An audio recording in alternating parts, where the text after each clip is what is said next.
Good morning. Welcome to AP Biology.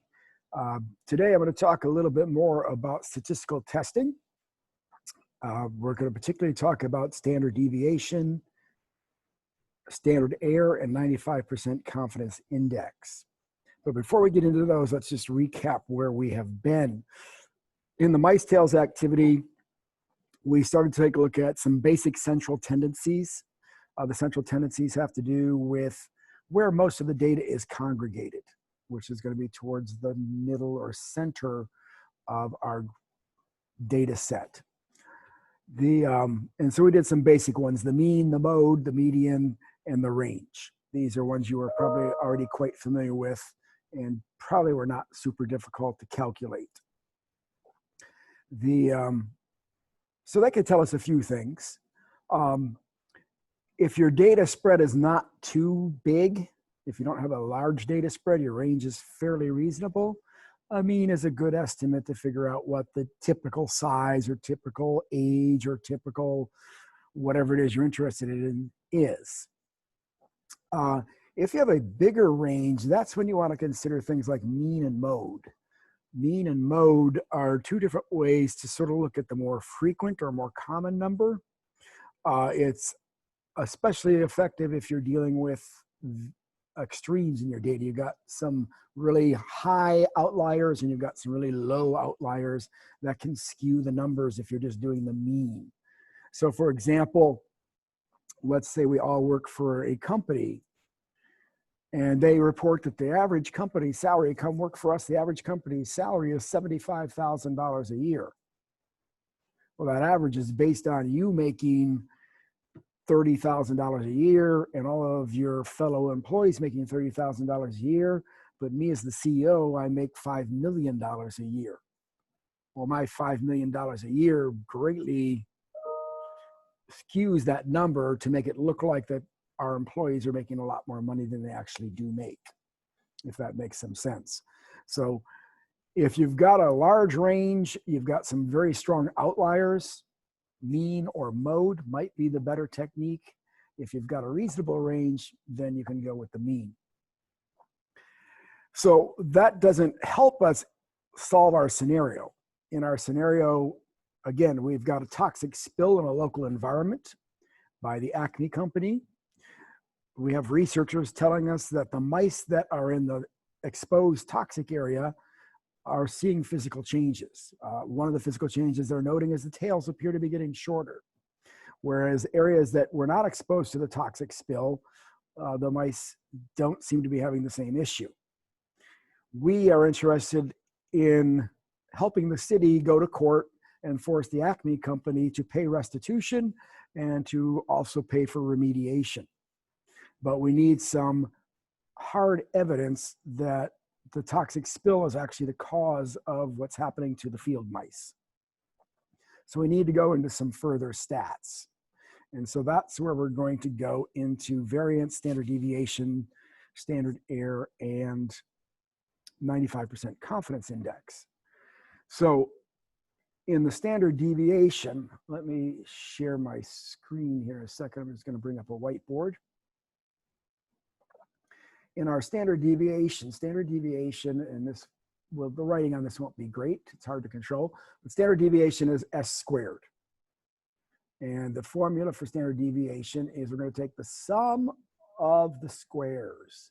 So that's the sum of, and we're going to take each individual data point, x1, x2, x3, and we are going to compare it to the mean, which that line over the top of the x means that's the mean. And then we're going to square that. And then once we've come up with that sum of the squares, we are going to divide it by n minus 1, which has something to do with something called degrees of freedom, which we'll get to a little bit later, a few more days. So that's what you're asked to do with the variance. It's not necessarily hard to do, it's just a pain in the butt. So for one set of mice, you had about 48 data points, and for another set of mice, you had about 30-some data points. That's a lot of calculating, but basically what you were doing was looking at the data points. So I'm just going to take a look over here. I have some data points. So, and you're going to compare it to the mean. So the data I have, I've got in a spreadsheet here, the data I have, which is the same mice were used, but these were different students measuring it, so the numbers might be slightly different. I had a mean of 58 for the mice that were not exposed to toxin, right? So what that means, I'll go back to my whiteboard, is for this first number, first data point I've got is 55. So I'm going to take 55. And I wish I had better control on this. 55 subtract 58, because that was my mean. And that's going to give me an answer of -3. And then as it says up here, I'm going to square that. So the ultimate first sub is 9. 3 squared is 9. Then I'm going to take my next data point, which is 42. And I'm going to subtract 58 from that. And if I take 42, subtract 58, that's going to be -16. And I'm going to cheat a little bit here and grab my phone and use it as a calculator. So I'm going to take and get the square of 16, which is 256. And so I just keep doing this for all 40-some data points, as you probably know. So the next one is 32. 32 subtract 58.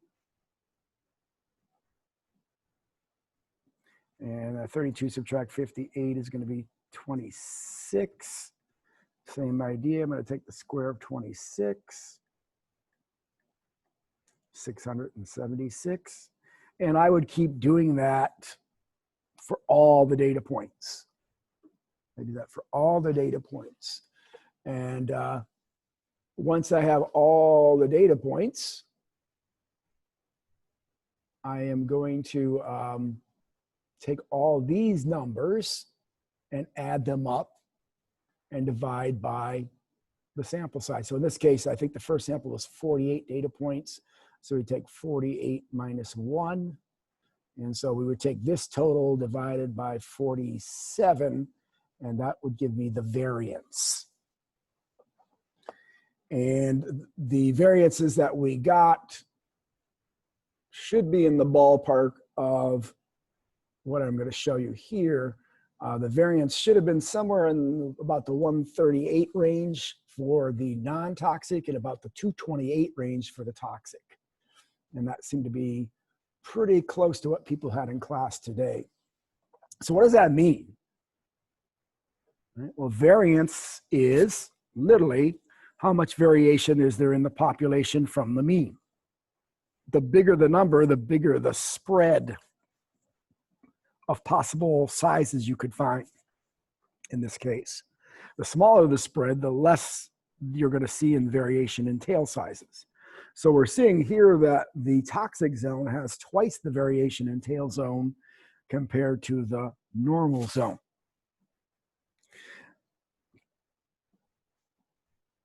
So the variation itself is not very useful to me.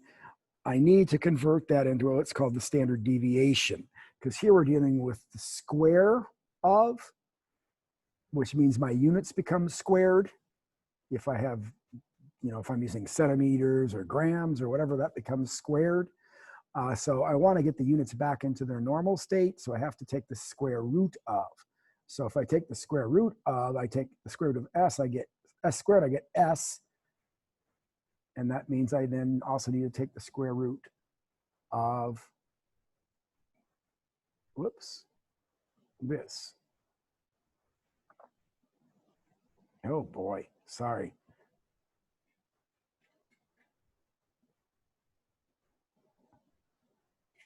So you just take a square root of the formula. And S is standard deviation. S stands for standard deviation. So another way to put standard deviation, simplify the formula, is just take S equals the square root of S squared.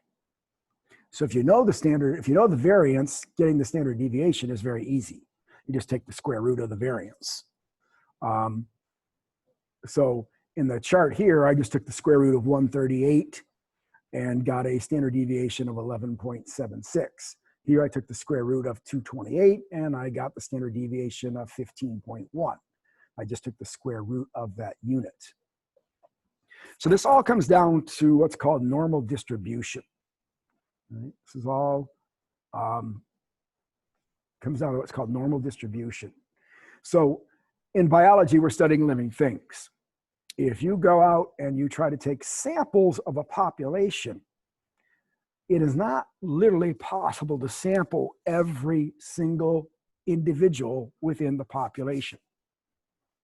Even in a limited area like the field where there was the toxic spill, the odds of you finding every single mouse in the field that was exposed to toxin and actually being able to literally measure and monitor every individual in the population just isn't reality. So when we deal with populations of living organisms, we often have to take samples. We have to take samples. So let's say we went and we gathered 20 mice and we measured their tail size, and on average, let's say it was 52. So we make that bar. Let's say we go and we do another sample somewhere else in the field and we get another 20 mice. Is it going to be exactly 52? Odds are no, it's not going to be exactly 52. Maybe this time the average comes out to 48. And then I go to another part of the field and I collect another 20 mice. And this time, maybe the average is 65. And then I do it again. And maybe this time the average is 35. So taking random samples, you're going to get variation in the number. And the more variance there is in the population, the more likely you're going to have variance in your data. The less variance there is in the population, the more consistent those numbers will be. So standard deviation is a way to measure how close your sample sizes are to the actual reality of the real population. And so if you took all these bars and you organized them by size, you put your 35 over here, you got your 48, you got your 52, you got your 65, yada, yada, yada, you're going to start to get an arrangement that creates a bell-shaped curve. And this is what we call normal distribution, when you get this bell-shaped curve. In all populations, we expect to see a normal distribution of traits. Most of the population will be based around the central tendencies. And as you move away from the mean or the center, we expect those variations to decrease in their frequency. Hopefully I'm making some sense there. All right. So here's the key with standard deviation. Here's my normal distribution. Let's say this is my mean. And we had a mean of 58 for the mice not exposed to the toxin. And I calculated the standard deviation here as being 11.76. I'll just round it to 11.8 for ease right now. What that is saying is if you go one standard deviation away from the mean, either direction, if you go above, you're going to add 11.8 to that number. So that's going to become 69.8. And the other way, you're going to subtract 15.8. What was the number? Sorry, I messed up. 11.8. That was correct. Okay. So subtract 11.8 from that. That's going to be 46.2.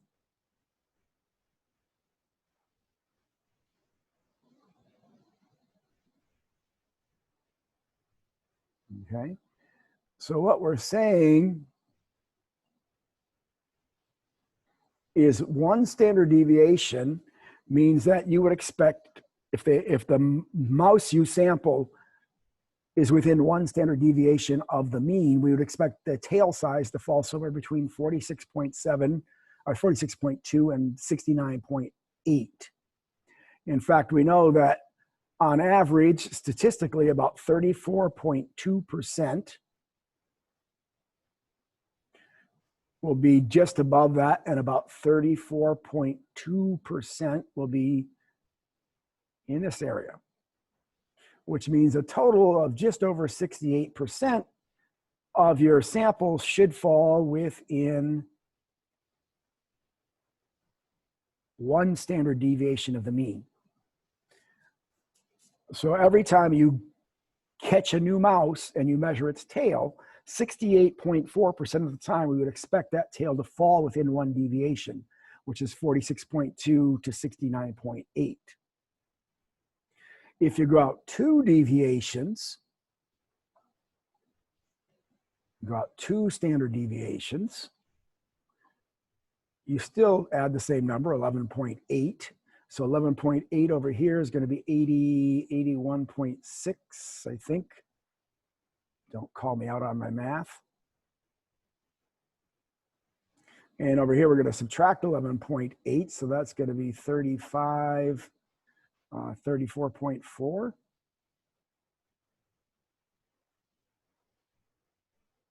And that falls into about, shoot, I just lost my thought. That falls into approximately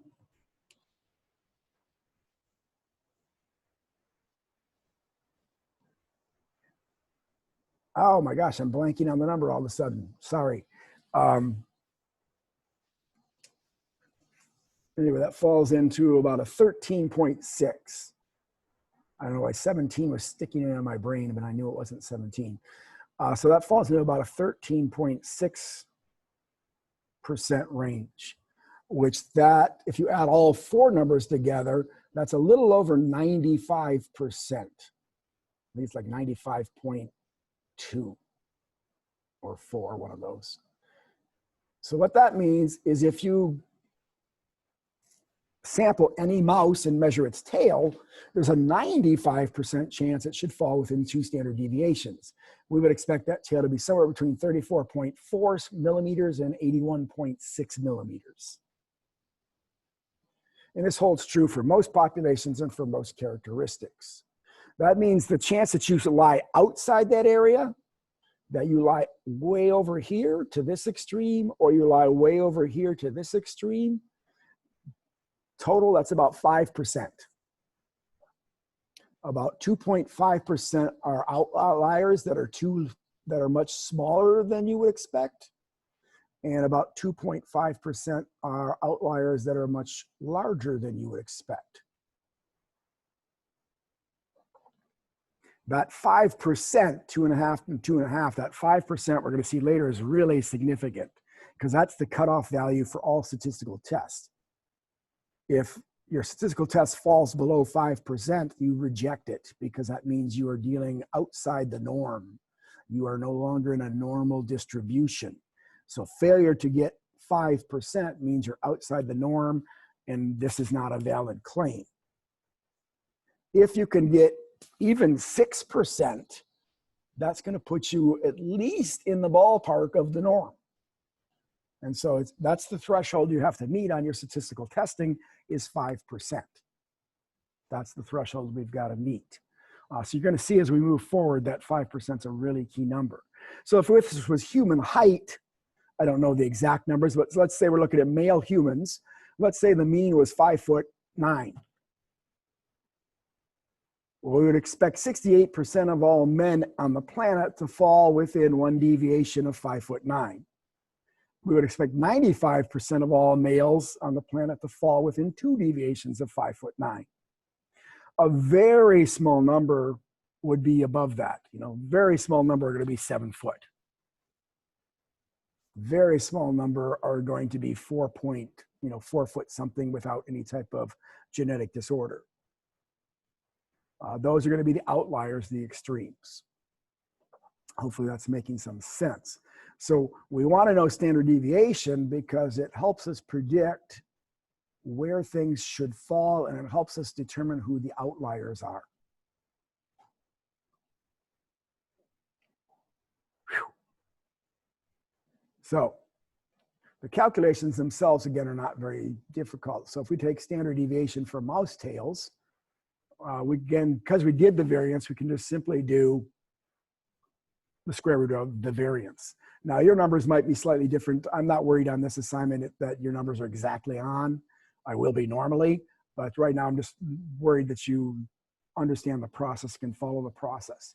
So if my numbers were correct for the mice not exposed to toxins, we would be taking the square root of 138.41.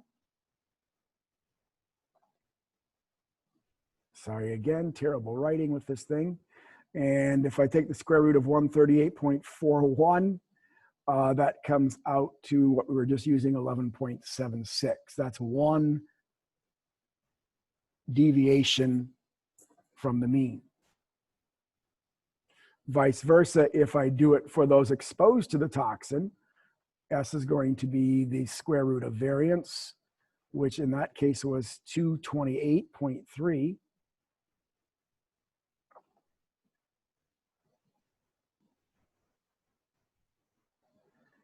And that's going to give me a variance of 15.1, or a standard deviation of 15.1.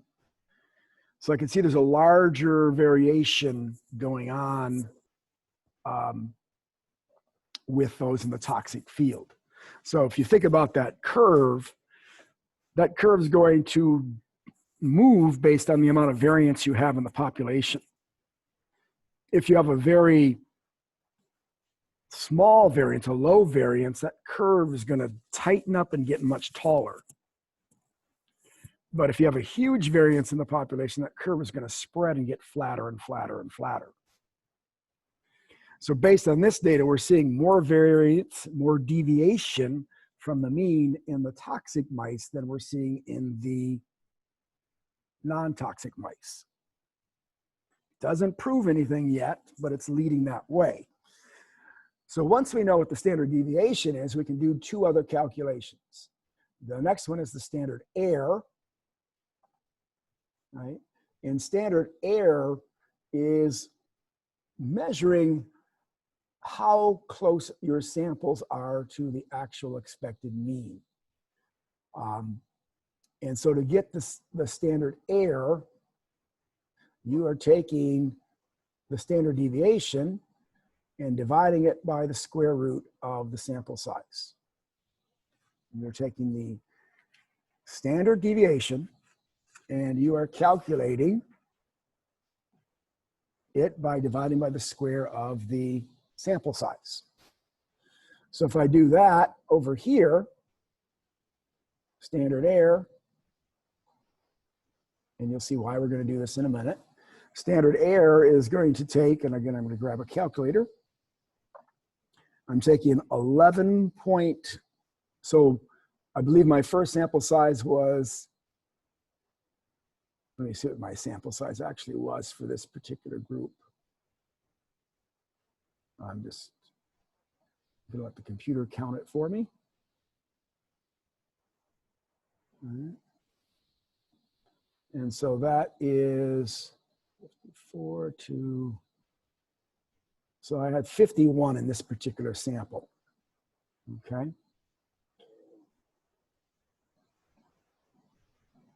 All right, where did my whiteboard go? So I have 51 in this particular case, so I'm going to take square root of 51.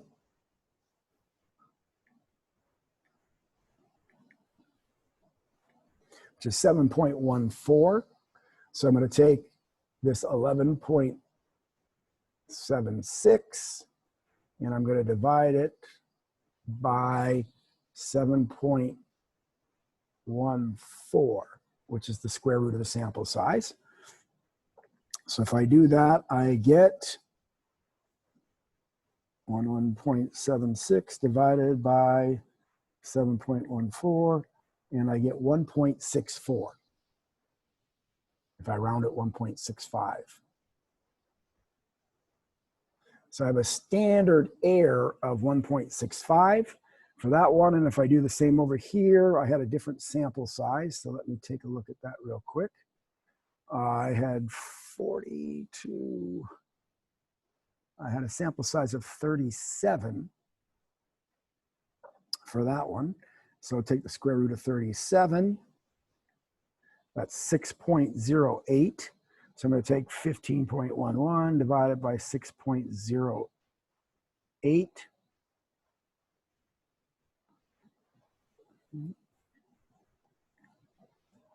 15.11 divided by 6.08. That gives me a standard error of 2.49. Again, I see there's a larger standard error. There's more give, there's more fluctuation, there's more variation in that population. From there, I can also then do what's called, so standard error is going to be used to create error bars on your bar graph, which is going to be the first sign of being able to tell if we have a significant difference in mouse tail sizes or not. I'll come back to that. A stronger test is you can do what's called the 95% confidence index.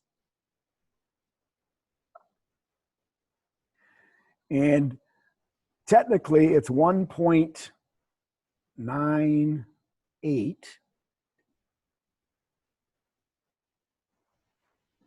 times S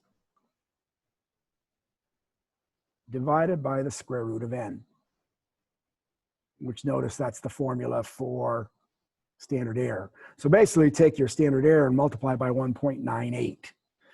In the AP program and on the AP exam, they'll allow you to just say 2 for faster math. Whoops. I still like using 1.98 just because it's slightly more accurate, but it's within range. But we'll keep it simple and go 2. So 2.49 multiplied by 2, that's going to be, so 95% confidence interval is going to be 6.2. And over here, 1.65 times 2 is going to be 3.3. It does the same thing. It's just confidence index holds you to a much higher standard. So you can have 95% confidence that you're in the right ballpark. One, using standard error gives you about a 68% confidence, which comes from those graphs I just shared earlier. So you're within, if you're within the standard error, you've got a 68% confidence level that your data is accurate.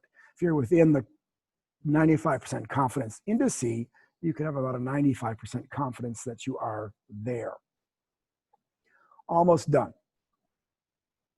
So we're going to graph, and this is where this comes in. We're going to graph. So we're going to graph the means. Let's say this is 10, 20, 30, 40,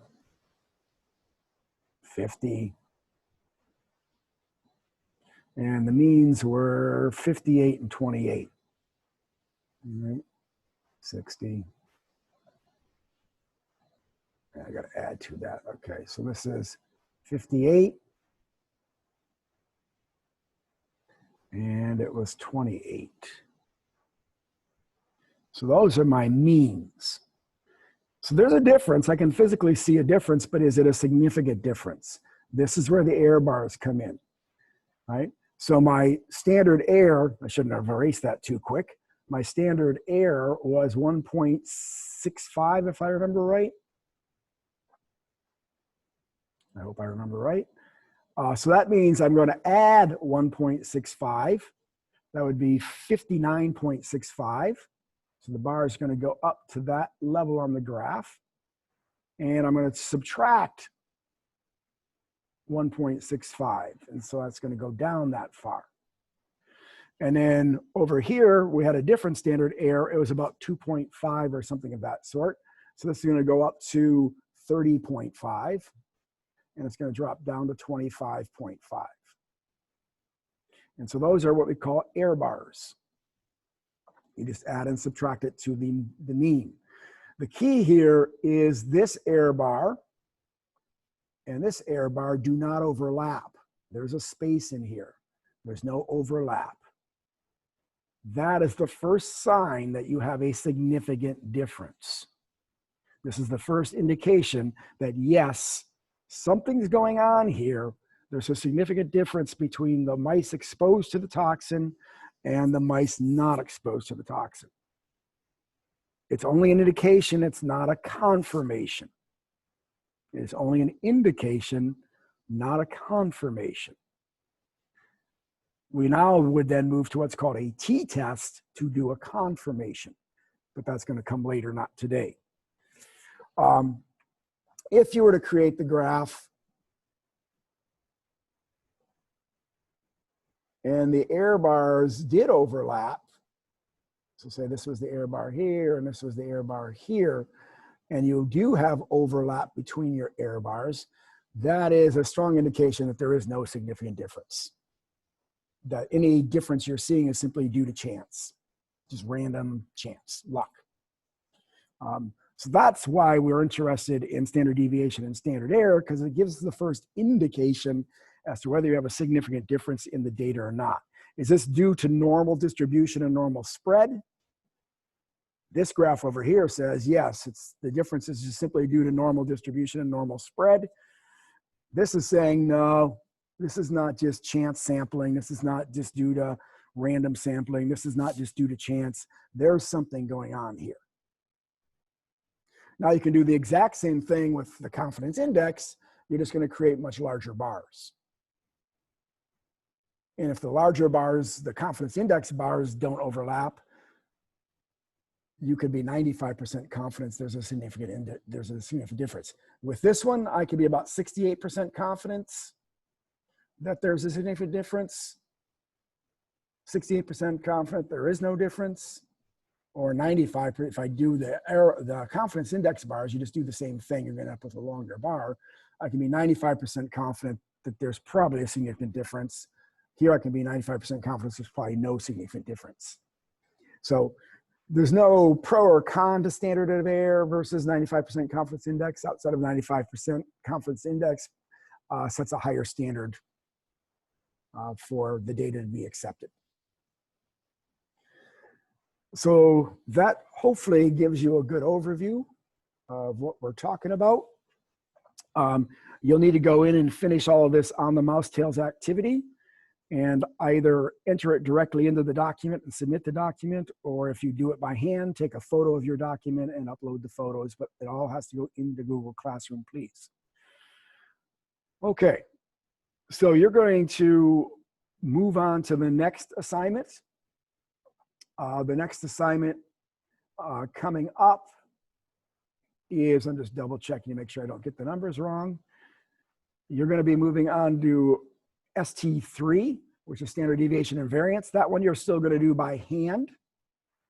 And then you're going to see there's a link for a video about how to use Google Sheets to do statistics. In that, I'll explain how to put in formulas and how to create graphs. And you're going to use that to complete ST4. Right, so ST3 you should finish by tomorrow. ST4 you need to finish by Monday. Also, don't forget you have to do the Flipgrid video by Monday as well. Okay, that's what I've got for right now. Hopefully that helps you out. If not, get a hold of us and we'll try to give you some additional support. Have a great day.